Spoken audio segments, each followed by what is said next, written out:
Muy buenas tardes a todas las personas que están sintonizando en estos momentos su programa Enlace Fronterizo. En esta ocasión tenemos la dicha de tener con nosotros a un reconocido locutor que estuvo mucho tiempo en esta ciudad de Ojinaga.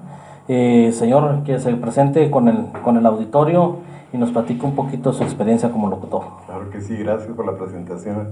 Mi nombre es Víctor Villarreal Luján y pues aquí estoy ya retirado del radio, pero con el gusanito todavía lo tenemos, ¿verdad? Y estoy a sus órdenes. Señor Víctor, sabemos que usted tiene una larga trayectoria en lo que viene siendo la radio, no solo en Ojinaga, sino en todo el estado.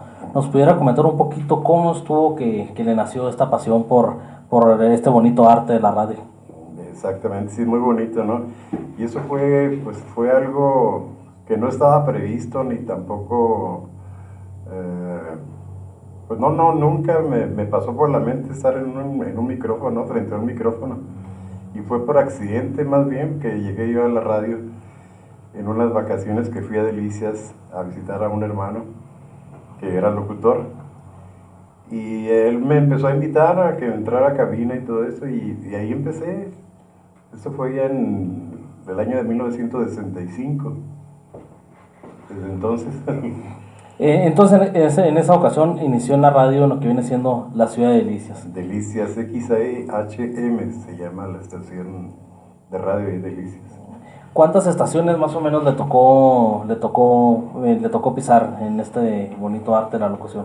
Pues estuve en algunas, estuve ahí en Delicias, estuve aquí en Ojinaga, estuve en Parral, estuve en Nuevo Casas Grandes, en Chihuahua estuve en 3 grupos diferentes, por poco tiempo en 2 de ellos. Y pues sí fueron algunas estaciones de radio que tuve la oportunidad de estar trabajando ahí en ese lugar, porque cada lugar para mí era algo nuevo, porque no conocía yo la ciudad, ¿verdad? Ni las personas que nos estaban escuchando, ni nada. Y era un reto para uno, ¿no? Poder llegarle a un auditorio que no conoce uno, ¿verdad? Que llega uno a una ciudad que pues, completamente desconocido todo, ¿verdad? Pero afortunadamente tuve la dicha de que siempre fui bien recibido por el auditorio que teníamos en ese grupo. Como veníamos platicando antes de empezar esta entrevista, cuando veníamos rumbo a estas instalaciones, nos comentaba que le tocó iniciar alguna radio, ¿no? Desde cero, que desde que las estaban armando, formando la cabina, todo eso. ¿Qué experiencia le deja todo eso? Es una gran satisfacción para uno haber contribuido, ¿no?, al nacimiento de una estación nueva. La primera fue aquí precisamente en Ojinaga, La Pantera, CH, no me acuerdo ya de sus siglas, pero La Pantera me tocó desde las instalaciones, la instalación de la antena, todo el cablerío que lleva la estación de radio y salir al aire, ¿verdad? Y con una programación muy diferente a Radio Ranchito, porque lo decía todo, ¿no? Radio Ranchito, música de la región. Y La Pantera la iniciamos con música juvenil 100% en español y en inglés. Pues mire, muy bonitos recuerdos de esas radios. Señor Villarreal, cuando usted viene a Ojinaga, ¿cómo estuvo? ¿En qué año vino usted a Ojinaga y cómo estuvo que le tocó llegar a la estación Radio Ranchito? Fue en el año entre 71 y 72, no recuerdo bien. Yo vine a visitar a mis padres de unas vacaciones y me picó la curiosidad de ir a conocer la estación de radio, Radio Ranchito, en la que ya estaba. Y me presenté ahí con el gerente, el señor Antonio Seáñez, y ya platicando con él de dónde venía y dónde había estado.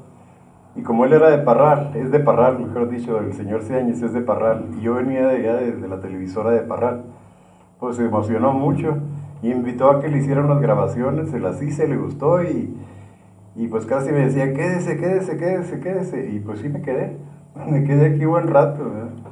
¿Cuántos años serían los que estarían en Radio Ranchito? Yo le calculo que fueron como entre 5 y 6 años, más o menos. Bueno, de los locutores de esos tiempos, ¿usted recuerde algunos nombres? Pues era Homero García. Homero García también empezaba ahí en la OG. Y ¿Quién más? Nada más. Después Julio Tarín empezaba a hacer sus pininos. Y pues nada más. En una temporada también el señor Sócrates Bustamante, que en paz descanse, pero él tenía ya la concesión de esa estación de radio y pues era también locutor. Yo estuve un tiempo con él cuando él tomó la posesión de la radio. Me mandó a hablar, yo estaba en Chihuahua, me mandó a hablar para que viniera a echarle la mano un tiempo y estuve aquí con él, tuve la oportunidad de trabajar a su lado y tengo muy buenos recuerdos de él, lo mismo que de Homero, ¿verdad? ¿Qué sintió cuando vino Ojinaga en años recientes y ya no le tocó ver las instalaciones que tanto tiempo albergaron a Radio Ranchito? Pues tristeza, ¿no? Al pasar ahí por la calle de La Paz y ver que ya no existía el edificio, bueno, era una casa que ya no existía y me dio tristeza. Era un lugar clásico, ¿no? Sí, cómo no, pues era un punto de reunión no nada más de aquí de Ojinaga, sino de toda la región, ¿verdad? Porque todo el mundo que venía afuera ya sabía dónde estaba Radio Ranchito. Era paso obligado, ¿no? Iban a dejar su cartita para cartas del rancho o sus avisos a los ranchos. Y todo el mundo sabía dónde estaba Ojinaga, a pesar de que estaba pues muy escondidita, ¿verdad? La estación. Fíjese, me estaba platicando también que la Pantera, bueno, cuando a mí me tocó de más joven ver la Pantera, oírla, estaba en las mismas instalaciones de Radio Ranchito, pero nos comenta que estuvo primeramente en otro lugar, ¿verdad? Sí, no sé cómo se llama esa calle, ¿no? Pero para mayor referencia, para todos, arriba está un salón que se llama El Capri, ¿verdad? El Capri. Si todavía Abajo estaba ahí la estación de radio. En la esquina que está en la Zaragoza, ahí estaba anteriormente la Comisión Federal de Electricidad. Y pegadito estábamos nosotros, ahí empezamos con la Pantera. La Pantera digital, ¿en qué año sería más o menos? No recuerdo. Hijo, ese sí está muy difícil. Exactamente no recuerdo el año. Pero fue un boom para Ojinaga, ¿no? Otro tipo de música clásica, sí, en inglés, en español. Sí, era otro asunto, ¿no? Pero pues desafortunadamente no tuvo el éxito que yo presentía que iba a tener, ¿no? Yo tuve en un tiempo una nevería aquí, que fue muy, muy conocida, la Regis. Y ahí en la rocola que tenía yo, le tenía a los muchachos las últimas grabaciones de música en español y en inglés. Y esa rocola no paraba en todo el día con esa música juvenil. Y por eso me nació a mí la idea de que esa estación, La Pantera, iba a tener el mismo éxito que la rocola que yo tenía en la nevería. Y no fue así. No fue lo mismo. No fue así. ¿Qué música se oiría en esos tiempos cuando empezó La Pantera? ¿No recuerda qué artistas estarían en ese tiempo? En aquel entonces todavía se veía mucho a Manuela Torres en español, ¿verdad? Camilo Sesto, José José, Emanuel. En inglés pues estaba, ya no eran los Beatles, era Paul McCartney y algunos grupos. Hay una anécdota que me cuenta un maestro, es Filiberto, está él, fuimos compañeros ahí en la universidad, está en Filosofía y Letras. Y me decía, Víctor, me acuerdo cuando tú estabas en Radio Ranchito, que pusiste una canción que dura media hora. Dice, iba a presidio, pasé presidio y toda estaba la canción y era una canción que, pues no sé, tuvo su éxito, ¿verdad? Una canción muy rara, muy extraña en aquel entonces, pero pegó mucho. Se llamaba Inagada da Vida. La melodía duraba media hora. ¿Y quién la tocaba? No me acuerdo el grupo exactamente, no me acuerdo del grupo tampoco. Pero media hora era un buen rato, así, ¿no? Y me decía, tú fuiste el primero que pusiste una canción en inglés aquí en Ojinaga, en una radio. Y sí, es cierto. Marcó época, ¿no? Sí. En ese tiempo, cuando ustedes programaban la música, ¿y qué tipo de formato usaban en ese tiempo? ¿Y lo hacían ustedes mismos o tenía quienes programaran la música? No, nosotros mismos tomábamos nuestros discos, ya sea antes de entrar al turno, o dentro del turno íbamos seleccionando la canción, a veces nos pedían las canciones y les complacíamos, ¿verdad? Pero una programación, no había ninguna programación así, en sí no había una programación. O sea, como que se le daban su estilo ustedes. Sí, exactamente, sí, cada quien escogía su música y Esa era la programación, era personal, ¿verdad? Más bien. ¿Y qué formato usaban en ese tiempo de música? ¿El vinil o usaban el cassette? ¿Qué se usaba en ese No, tiempo? era vinil, en aquel entonces teníamos los 33 revoluciones, el 45 revoluciones, el 78 ya no había ese material de revoluciones, ya había desaparecido las 78 revoluciones por minuto, ya no había esos discos. A mí me tocó trabajar con esos discos cuando yo empecé en Delicias, pero eran discos que donde venían, más bien los comerciales, no venían canciones, sino los comerciales de detergentes como el FAP, o el Camay, la manteca Inca en aquel entonces, venían en discos, no venían en grabaciones de cinta magnética, venían en discos grandes de 78 revoluciones. Era todo un arte, ¿no? Eso. Sí, como no, y era, pues era, voy a referirme a lo viejo y a lo nuevo. Era más emocionante, más atractivo los discos de acetato, que ahora como están programados en computadora, como que no tiene vida, no sé. A mí se me cayó el mundo cuando nos pusieron la primera computadora en Chihuahua, porque ya no teníamos esa habilidad para manejar los discos, ¿verdad? Y al mismo tiempo el micrófono, estar hablando con el teléfono y todo eso, ya no teníamos esa, pues no sé, se nos iba el tiempo volando. Me imagino que con la computadora, pues... Se le simplificó todo, sí, ¿no? sí, no, como que no es radio para mí, ¿verdad? Y cuando o cuando estaban poniendo una canción y se les rayaba un disco, una canción, ¿qué hacían en ese momento? No, simplemente lo quitábamos. No era tanta bronca. No había problema ni con el auditorio ni nada con la radioescucha, no había ningún ¿Era muy problema. común que pasara eso o no? No, porque en aquel entonces sí cuidábamos el material, teníamos un spray y una franelita especial y les dábamos mantenimiento a los discos. En cuanto los sacábamos, les dábamos su mantenimiento y lo volvíamos a colocar de nuevo en su estuche, ¿verdad? Se conservaban bien los discos. Y en ese tiempo el material discográfico, ¿cómo lo obtenían? Era muy seguido cuando lo obtenían, o quién les mandaban las de No. moda, ¿cómo lo conseguían? Antes había agentes de música, pero venían cada mes más o menos, venían de México, de la Ciudad de México, de Guadalajara y de Monterrey. Y se venían de ciudad en ciudad promoviendo a un artista y entregaban ahí el material. Mira, traigo este material de Vicente Fernández, por decir algo. Y nos dejaban material. Y ya nosotros lo programábamos o no lo programábamos según la canción, ¿verdad? Ese era el medio como obteníamos los discos. Y la otra manera era comprarlos.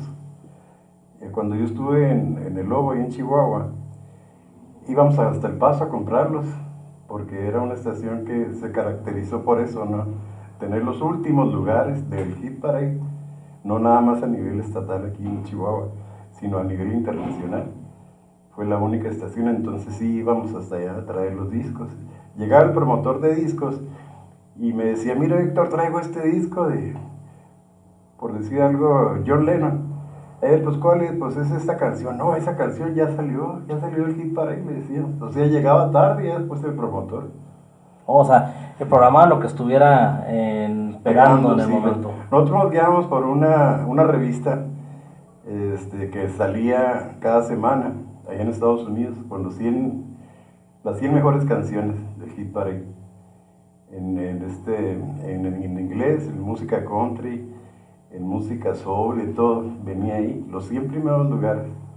Y de ahí nos basábamos nosotros porque sabíamos qué canción había entrado a formar parte de los 100 mejores y qué canción iba saliendo ya, iba de salida. Y por eso estábamos tan actualizados, porque nomás salía un disco, íbamos y lo conseguíamos luego en el otro lado, y teníamos por eso, pues estábamos muy actualizados en la capital, ¿verdad? La discografía era muy cara en ese tiempo. No, era muy barata. Era accesible. Sí, me acuerdo que yo llegué a comprar discos hasta de 12.50, 15 pesos, de 45 revoluciones con 2 canciones por disco, ¿verdad? Bueno, y en Ojinaga, en La Pantera, era lo mismo también, ¿se basaban en el Hit Parade o no? No, en aquel entonces yo no manejaba esa clase de revistas. No. Cuando yo me fui de Ojinaga, me fui a trabajar a una estación de radio en Chihuahua, que es la XLO. pero era Radio Romántica en un principio. Duró un año esa estación, pero no pegó, porque era música muy viejita. Agustín Lara, Toña la Negra y todos esos, y no pegó la estación. Y la convertimos a inglés. Y fue como se fue para arriba la estación rápidamente. Y entonces por eso ahí empezamos a buscar dónde podíamos conseguir los últimos éxitos de música en inglés, y fue cuando nos contactaron con esas revistas, el Billboard en Estados Unidos, y nos mandaban caballerías de revista. De esa manera es como nosotros obteníamos las canciones, el nombre de las canciones, el autor, y digamos el conseguíamos ahí en El Paso. Era todo un arte eso, ¿no? Sí, pero aquí en Ojinaga yo todavía no tenía conocimiento de lo que era una revista como el Billboard. Yo me guiaba más bien por lo que los muchachos me pedían a mí por la radio, que venían de acá de Estados Unidos y me pedían canciones que en inglés. Y entonces yo en eso me basaba para ir a comprarlas, pero a Chihuahua, ya las comprábamos en Chihuahua, en las discotecas de música. Y ya nos las traíamos para acá. Era muy poco el material que llegaba de México, porque aquí no llegaban los promotores de música que llevaban los discos. Entonces teníamos que ir a conseguirlos nosotros. Nomás que en este caso, Radio Ranchito era un sistema que estaba en Parral, en Chihuahua y aquí. En Chihuahua era la matriz y de allá nos surtían de discos, por eso es que no había tanto problema. Teníamos que ir a comprar algunos discos, pero en inglés a Chihuahua. Así es como nos llevaban, porque Radio Ranchito pues no manejaba la música en inglés en Chihuahua, pura música ranchera. ¿Y qué pasaba cuando los grupos locales que empezaron a grabar música en ese tiempo para poner su material ahí con ustedes? ¿Era muy difícil o era muy accesible la radio para eso? No, era muy accesible. Incluso aquí llegamos a tener a algunos artistas, no tengo la memoria como para recordar qué artistas que ahora tienen fama internacional en Estados Unidos, son los primeros, número uno. Ellos llegaban por primera vez con nosotros, que se andaban promocionando apenas, y las puertas estaban abiertas para cualquier cantante o grupo musical que se presentara ahí en la radio. Nosotros teníamos las puertas abiertas a ellos. Nunca se les han cerrado las puertas a los artistas en un medio así como la radio o la televisión, ¿verdad? Sí, es que yo todavía cuando en la década de los 90 miraba mucho la participación de grupos locales aquí en las radios, eran muy programados. Siento que de un tiempo para acá ya los grupos locales han perdido fama porque ya no se les programa como antes. Yo me acuerdo que se atendían mucho las complacencias. En la actualidad ya más bien la radio, y no nada más aquí en Ojinaga, sino que en la mayoría de las partes se ha vuelto muy fría, ¿no? Ya hay una programación y ya es muy difícil que un tema local se cole. O sea, yo no sé qué opinión tiene usted de eso, cómo se le hace que se ha enfriado la radio en ese aspecto. Eso es el mercantilismo que decimos nosotros, porque ya, para empezar, la radio ya no es igual que años atrás, ¿verdad? Cambió todo el sistema de tanto de los locutores como operadores, grabadores, y principalmente en lo administrativo. Ahorita ya no, la administración no le interesa si va a tener pegue un grupo o no le interesa a ellos. Lo que les interesa es meter publicidad, que le deje dinero, ¿verdad? Y por eso ha cambiado mucho ese sistema, ¿verdad? Sí, yo me acuerdo que en un principio, cuando veías la radio, eran diferentes. Cada vez que cambiabas a una radio era un estilo distinto. Desde el locutor, sí, porque los locutores eran unas estrellas aquí en Ojinaga. Que era locutor, pues era otro rollo, ¿no? Desde los locutores hasta la radio. Tú le cambiabas a Radio Ranchito, pues era un estilo. Le cambiabas a Radio Peguis, era otro estilo. Le cambiabas a la 102.5, era otro estilo. Y todo eso fue cambiando. Ahora ya con los grupos de radio ya se volvió distinto. Ya, y es más, hasta actualmente que ya volvieron a meter complacencias, era muy frío. Pedir una canción de un grupo local era casi imposible que la pusiera. Sí, nosotros sí complacíamos, sí, nos pedían canciones. Muy poco se usaba el teléfono, no sé por qué. Lo que se usaba era que había personas que andaban dando la vuelta aquí en Ojinaga, la vuelta en el carro, la camioneta, y llegaban y nos dejaban una cartita. para dedicarles. Como en Cartas del Rancho, nos llegaban cartas al aparato postal, creo que era 29 de aquel entonces de Radio Ranchito. Y nos llegaban miles de cartas para el programa de Cartas del Rancho, precisamente. Y de esa manera dedicamos a los ranchitos y todo eso, que Manuel Benavides, que Santa Elena, que de todas esas partes, la mula. Si ha tenido la oportunidad de escuchar Radio Ranchito de nuevo, ¿qué programas se conservan desde ese tiempo? Bueno, ahora la primera, ¿verdad? Porque ya cambió de nombre. No. Francamente yo no escucho radio. No. Cambalache ya se usaba en esos tiempos. Creo que sí, ya empezaba el Cambalache. No, cuando estaba yo no. Creo que hasta después lo escuché yo, el Cambalache. Ese sí es un programa atractivo, ¿eh? Sí, claro, eso tiene mucho pegue. Fíjese que yo estaba escuchando en la mañana, por cierto, la primera antes Radio Ranchito, y estaba oyendo lo de las cartas del rancho, y como por lo que me está platicando, es un programa clásico, ¿no? Ya con más de 40 años de existencia. Tal vez por eso, porque sigue conservando aquellas buenas épocas, ¿no? De que lo que era la radio, lo que era complacencia, lo que era platicar así como el Cambalache. Yo admiro sinceramente, y lo digo aquí, a Julio Tarín, que tiene esa chispa para llegarle a la gente cuando estaba platicando ahí por micrófono. Sí, las cotorreas y todo eso, sí. ¿no? Bueno, y entonces, por lo que yo veo, Julio Tarín ha sido el único que lo ha tenido el Cambalache desde ese tiempo, ¿no? Yo creo que sí, se me hace que sí, no estoy seguro, pero se me hace que Julio empezó con el Cambalache. Es un clásico genadiense, sí, ¿no? Cómo no, sí. Pues de Radio Ranchito en esos tiempos, cuando usted fue locutor, ¿hasta dónde llegaba? Se supone que era Cartas del Rancho porque llegaba hasta la ranchería, ¿no? Sí, bueno, llegábamos fácil a Manuel Benavides. Yo no conocí a Manuel Benavides, ni lo conozco todavía. Una vez me invitó el señor Bustamante, que fue a organizar un baile allá en Manuel Benavides, pero fuimos en la noche y nos regresamos en la madrugada. O sea que no conocí a Manuel Benavides. ¿Lo conoció de noche? No, más de noche, sí. Pero de allá nos llevaban las cartas de toda la cordillera. Nos llevaban cartas de la mula, el mulato y muchas partes nos llegaban. Tenía mucho alcance. Había personas que no sé qué parte del estado de Coahuila nos llegaban todavía cartas de ella. Entonces hasta allá alcanzaba la señal. Pues que anteriormente no había tantas radios aquí en México, pues. Y las señales de las ondas de radio, las hertzianas, viajaban más libremente. Ahorita ya no se puede.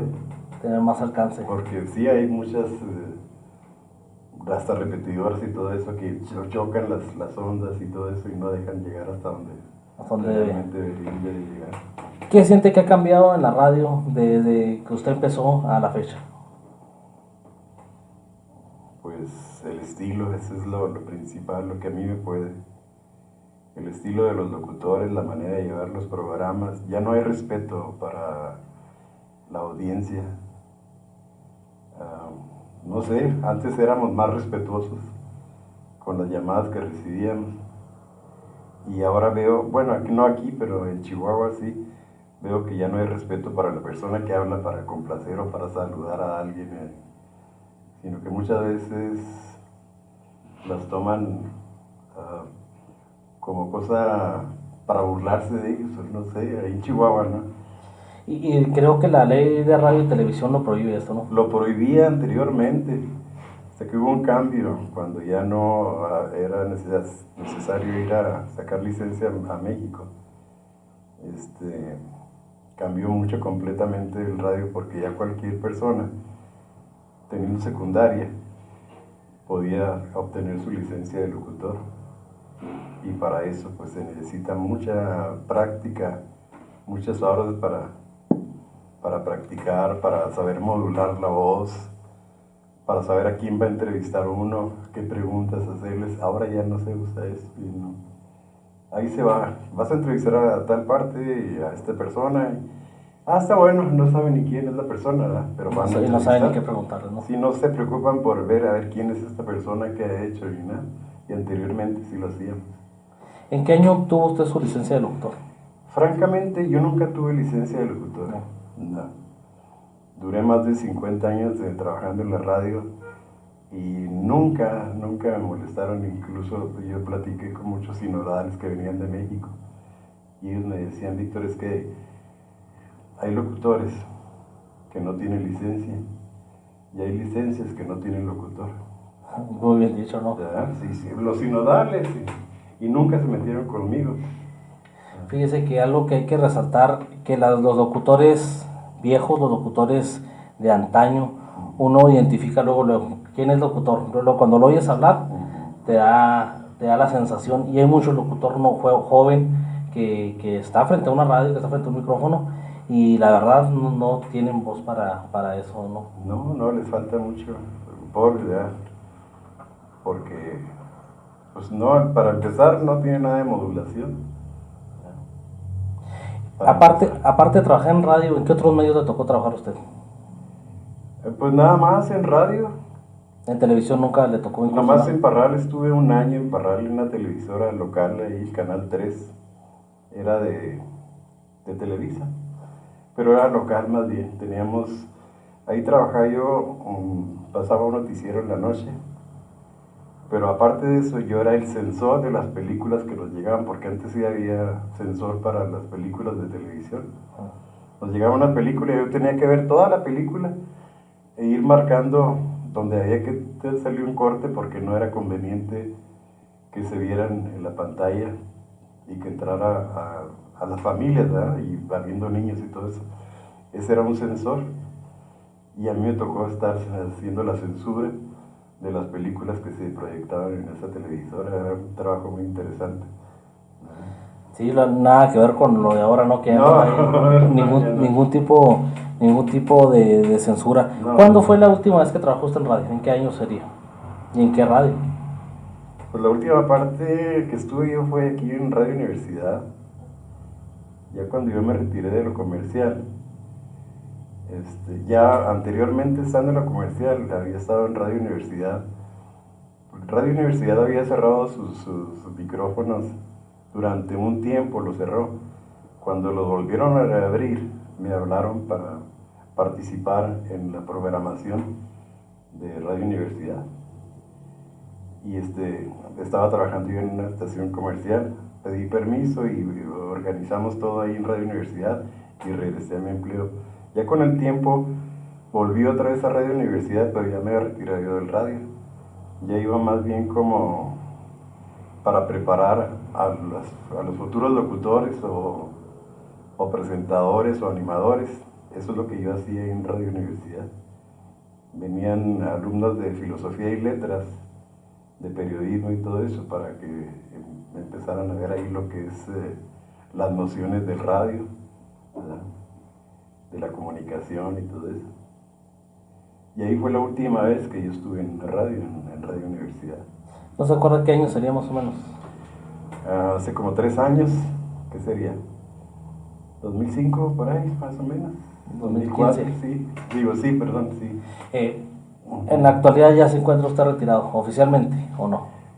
Ya, sí, yo desde cuando que me había retirado ya completamente, nomás que yo en la universidad no me dejaban,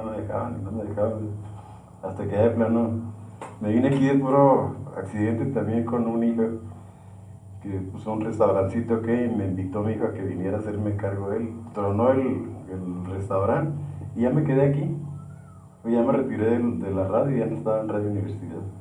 Ahorita en la actualidad, ya después de haber participado tantos años, no sé qué tantos años fueron los que estuvo, ¿con qué se quedó ganas de haber hecho un radio? No, las ganas de participar con el público, porque, bueno, para mí era como un alimento, estar recibiendo llamadas y platicar un ratito ahí de cualquier cosa. Eran amas de casa, jóvenes, estudiantes, señores, de todo el mundo que le habla a uno, pero a tener una plática, pero amena, ¿no? Nada de morbo ni nada, una plática amena. Eso extraño de la radio, la comunicación. ¿Y siente que en la actualidad ya no es lo mismo? No hay comunicación ya en la radio, ya no hay como antes, la comunicación que teníamos, ¿no? ¿Qué consejo le puede dar usted a los jóvenes que les interese entrar al mundo de la locución, al mundo de la radio, y a los que están ahorita en la actualidad, qué consejo les daría usted para que se desempeñaran de la mejor manera? Para empezar, yo les diría que no es muy buen empleo, ¿eh? No es muy bien pagada la radio. Es no bien por amor al arte. Por amor al arte, sí, necesita uno tener otra cosa aparte, extra, para poder sobrevivir. Yo afortunadamente pude sobrevivir tantos años porque yo grababa muchos audiovisuales. Y con lo que yo grababa un audiovisual de 1 hora de duración en un estudio de grabación, sacaba lo de una quincena en radio, en cabina, con una grabación nada más de 1 hora. Así que nada más calculen. No sé ahora cómo estén ahora los sueldos, ¿verdad?, del locutor. Pues creo que no ha cambiado mucho. No ha cambiado mucho, sí. Para empezar ahí. Por otro lado, pues otra cosa sería que si en realidad les gusta la comunicación, porque es comunicación, no desaprovechen cualquier oportunidad de pedir entrada a una estación de radio. Aquí se me hace que no hay tanta oportunidad como en Chihuahua. No hay tanta apertura. No, se me hace que no, pero en Chihuahua sí hay algunas estaciones. Está Radio Universidad, ahí pueden acudir. Radio Universidad tiene también las puertas abiertas para las personas que apenas quieren iniciarse en la radio, y les da la oportunidad de estar ahí, conociendo la radio, grabando, operando los controles y todo eso. Para que se familiaricen, ¿no? Ajá, exactamente, sí. Y en lo que es la cuestión de la vocalización y todo eso, ¿qué le recomienda ahí? Ese sí es una cuestión que tiene que ser con una persona que conozca realmente lo que es la vocalización. Es muy difícil, porque muchos piensan que la vocalización, por ejemplo, que A, E, I, O, U es muy fácil de decir, pero no es así. Hay locutores que están hablando y no tienen vocalización, y muchas veces no se les entiende completamente lo que están diciendo, porque no tienen nada de vocalización. Y lo dice ahí, vocalización, hay que abrir la boca y cerrarla cuando es de ser, extenderlos. Es una serie de tips que hay que tener en cuenta para poder vocalizar perfectamente bien. A ustedes les tocó todo ese tiempo, ¿no? Todo ese arte, ¿no? De que les enseñaban desde cómo decir las palabras, cómo mover el micrófono, cómo poner el disco. Yo tuve un muy buen maestro, que en paz descanse, Roberto Díaz, en Delicias precisamente, y era un tirano con nosotros, pero a él le agradezco que nos haya dado tanta carrilla, por así decirlo, para poder vocalizar bien. Abra la boca, me decía, abra la boca, y así fue como empezamos a vocalizar. Entonces no era tan fácil en esos tiempos, les tocó fácil, ¿no? sufrirla. Sí, cómo no, sí la sufrimos, sí. Bueno, por último, ¿qué le gustaría más agregar para el auditorio de aquí de Enlace Fronterizo de esta ciudad de Ojinaga? No, pues únicamente agradecer la invitación que me hicieron. Y con en mi vida me han entrevistado 3 veces nada más. Ya le tocó, esa es la tercera. Es la tercera, sí. Ahí está. Sí. No, pues es un honor tenerlo aquí y a que nos hubiera compartido un poco de su experiencia.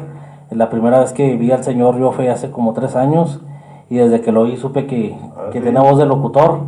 Estaba el profesor Benítez, trabajaba compañero de un servidor, y luego platicaron, salieron viejos conocidos, y después de estar buscándolo nos tocó toparlo en estos días y tuvimos el honor de realizar esta entrevista. Sí, no, y agradezco sinceramente esta oportunidad de comunicar. Y si hay alguna persona que... Yo he tenido la tentación de ir voy a decirlo, en la iglesia ahorita están enseñando a unos niños a que lean las lecturas, y tienen muy buena voz, buen timbre, pero más que les falta saber leer en primer lugar, ¿verdad? Eso es otra cosa muy, muy importante para un buen locutor, saber leer. Leer antes de pronunciar, eso también es muy importante. uno tiene que ver antes de pronunciar lo que va a decir. Y he estado tentado a decirle al padre, padre, deme unos momentos con estos niños para decirles, porque vale la pena. Y así quisiera yo también que algunos jóvenes que se interesen, yo con mucho gusto. ¿Estaría usted dispuesto a darles clases de locución a las personas en Ojinaga? Pues no serían clases, ¿no? Sino más bien tips, porque clases pues es muy complicado. Se necesita, por ejemplo, un estudio de grabación, una grabadora y todo eso, para que ellos mismos escuchen y ver dónde está su error, para que ellos mismos vayan subsanando ese errorcito, ¿verdad? Es muy difícil para enseñar, sería nada más bien de lectura. La vocalización es muy sencilla, ¿verdad? Pues es un honor tenerlo aquí. Por último, ¿algún mensaje que quiera mandarle a la gente de Ojinaga? Pues que no dejen de escuchar buena música, sobre todo, aunque pues, es muy difícil para mí como locutor de radio. No importaba tanto la voz, sino escuchar la música, apreciar la música, no tanto los locutores, sino la música que uno tiene la oportunidad de proyectar, porque la música, ustedes saben, es cultura.